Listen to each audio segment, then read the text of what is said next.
തൻ്റെ ഇരയെ പച്ചയ്ക്ക് കടിച്ചു പറിച്ച് വിഴുങ്ങുന്ന, ഇരയെ ഡെത്ത് റോളിലൂടെ ഉരുട്ടിക്കൊന്ന് ഭക്ഷണമാക്കുന്ന കാട്ടിലെ തന്നെ ഏറ്റവും ബൈറ്റ് ഫോഴ്സ് ഉള്ള എക്സ്ട്രാ ഡേഞ്ചറസ് ആനിമലാണ് മുതലകൾ. ഹായ് ഗൈസ്, എല്ലാവർക്കും പുതിയൊരു വീഡിയോയിലേക്ക് സ്വാഗതം. പല തരത്തിലുള്ള ക്രോക്കഡൈൽ വിഭാഗങ്ങളെ നമുക്ക് ഈ ലോകത്ത് കാണാനാവും. ഏകദേശം 1000 മനുഷ്യരാണ് മുതലകളുടെ ആക്രമണത്തിൽ ഓരോ വർഷവും മരണപ്പെടുന്നത്.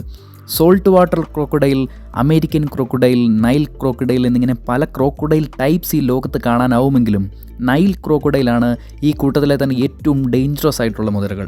കാഴ്ചയിൽ മുതലകളെ പോലെ തന്നെ തോന്നിക്കുന്ന ജീവിവർഗ്ഗമാണ് അലിഗേറ്റേഴ്സ് എന്ന് പറയുന്നത്. ഒരേ സയൻറ്റിഫിക് ഓർഡറിൽപ്പെട്ടവരാണ് മുതലകളും അലിഗേറ്റേഴ്സും. പക്ഷേ വ്യത്യസ്ത ഫാമിലിയിൽപ്പെട്ടവരാണ് രണ്ട് കൂട്ടരും. ക്രോക്കഡൈൽസ് ക്രോക്കോഡൈലിഡേ ഫാമിലിയിൽപ്പെട്ടവരും അലിഗേറ്റേഴ്സ് അലിഗോട്ടേയി ഫാമിലിയിൽപ്പെട്ടവരുമാണ്. അതുമാത്രമല്ല, അലിഗേറ്റേഴ്സ് ഫ്രഷ് വാട്ടറിൽ ജീവിക്കുന്നവരും കറുത്ത നിറത്തിൽ കാണപ്പെടുന്നവരുമാണ്. എന്നാൽ ക്രോക്കഡൈൽസ് ഗ്രേലൈഷ് പച്ച നിറത്തിലുള്ളവരും ഉപ്പ് വെള്ളത്തിൽ കാണുന്നവരുമാണ്.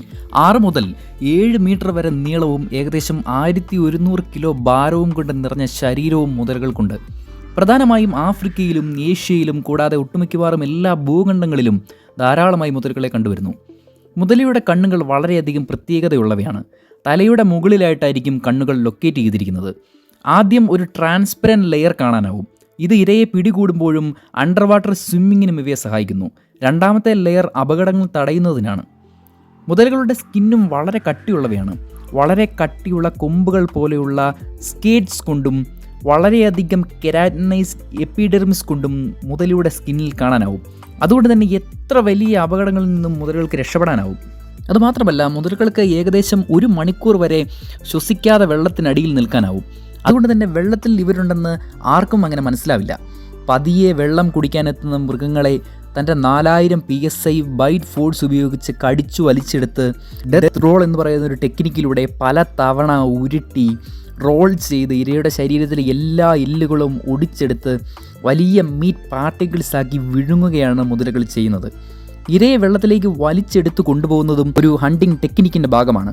മിക്കവാറും ഒറ്റയ്ക്ക് വേട്ടയാടുന്നവരാണെങ്കിലും ചിലപ്പോഴൊക്കെ കൂട്ടം കൂടിയും മുതലകൾ ആക്രമിക്കാറുണ്ട്. കാട്ടിലെ മറ്റു മൃഗങ്ങളായ പുലിയും കടുവയും ഒക്കെ വേട്ടയാടുന്നത് പോലെ ഒരു ഇരയെ തന്നെ ഫോക്കസ് ചെയ്ത് വേട്ടയാടുന്നവരല്ല മുതലകൾ. കണ്ണിൽ കാണുന്ന എന്തിനേയും മുതലകൾ ആക്രമിക്കും.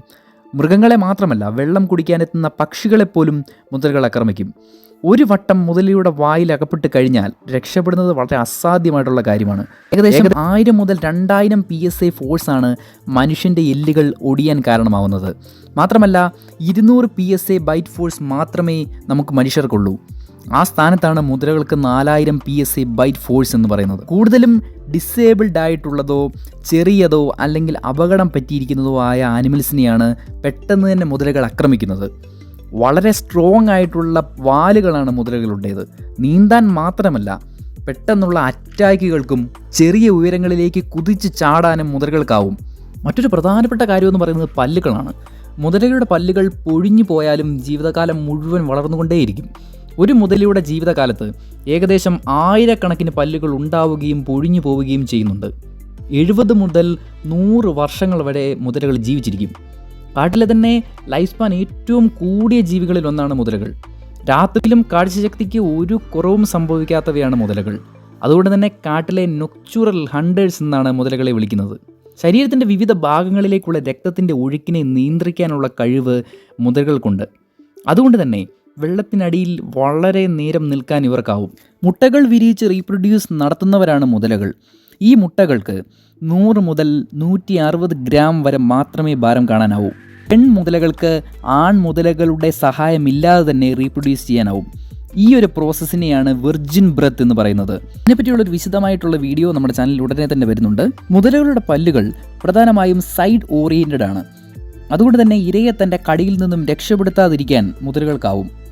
മുതലകളുടെ സ്കിന്നിൽ ഉള്ള ഒരു പ്രത്യേകതരം സെൻസറി ഓർഗനാണ് ഇൻറ്റഗുമെൻ്ററി സെൻസറി ഓർഗൻസ്. ഈ അവയവത്തിൻ്റെ സഹായം കൊണ്ട് വെള്ളത്തിൽ ഉണ്ടാവുന്ന ചെറിയ വ്യത്യാസങ്ങൾ പോലും മനസ്സിലാക്കാൻ മുതലകൾക്കാവും. അങ്ങനെയാണ് ഇര വെള്ളം കുടിക്കാനെത്തുമ്പോൾ വെള്ളത്തിൽ ഉണ്ടാവുന്ന ചെറിയ ഓളങ്ങൾ മനസ്സിലാക്കി ഇരയെ പിടികൂടാൻ ഇവർക്കാവുന്നത്. 32 km/h എന്ന വേഗത്തിൽ നീന്തുന്നവരാണ് മുതലകൾ. കാര്യം മുതലകൾ ഇത്രയൊക്കെ ഭീകരന്മാരാണെങ്കിലും നമ്മുടെ എക്കോസിസ്റ്റത്തിന് വളരെയധികം ഉപകാരം ചെയ്യുന്നവരാണ് മുതലകൾ. മുതലകൾ കൂട്ടം കൂടി ഒരു സ്ഥലത്ത് നിന്നും മാറുന്നുണ്ടെങ്കിൽ അതിനർത്ഥം ആ സ്ഥലത്തെ ജലത്തിന് ക്വാളിറ്റിയിൽ വ്യത്യാസങ്ങൾ ഉണ്ടെന്നാണ്. അല്ലെങ്കിൽ ആ സ്ഥലത്തെ ജലത്തിൻ്റെ പൊല്യൂഷൻ വളരെ കൂടുതലായിരിക്കാം. മറ്റുള്ള മൃഗങ്ങളുടെ അമിതമായ പോപ്പുലേഷനെയും ഇവർ നിയന്ത്രിക്കുന്നു. പ്രകൃതിയിലുള്ള മറ്റെല്ലാ മൃഗങ്ങളെയും പോലെ തന്നെ ആവാസ വ്യവസ്ഥയെ സഹായിച്ചും കാഴ്ചയിലും പ്രവൃത്തിയിലും കൗതുകങ്ങൾ നിറച്ചും മുതലകൾ ഇങ്ങനെ ജീവിച്ചു വരുന്നു. എന്താണ് മുതലകളെ പറ്റിയുള്ള നിങ്ങളുടെ അഭിപ്രായം? നമുക്ക് മറ്റൊരു വീഡിയോയിൽ കാണാം. Thank you for watching. By.